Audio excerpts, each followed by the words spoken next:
Gaazexeessummaan abjuu ijoollummaa kooti. Gatii guddaatti kaffaleera.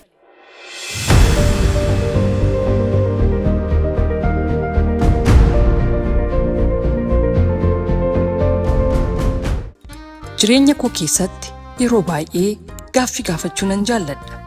Gaaffiin gaafadhu kun immoo caalmaatti akkan jireenya hubadhu, akkan fageessee yaadu, isa dhugaa akkamiin jireenya mo'annee jiraachuu qabna jedhee akkan yaadu na taasisa.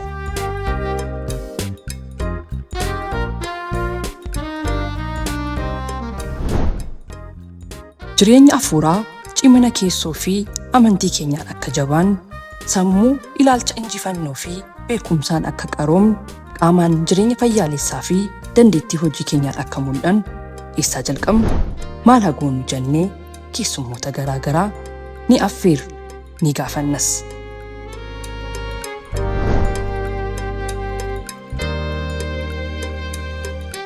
Dargaggoota ilaalcha nan danda'a jedhu qabu uumuun galma koo isa guddaadha.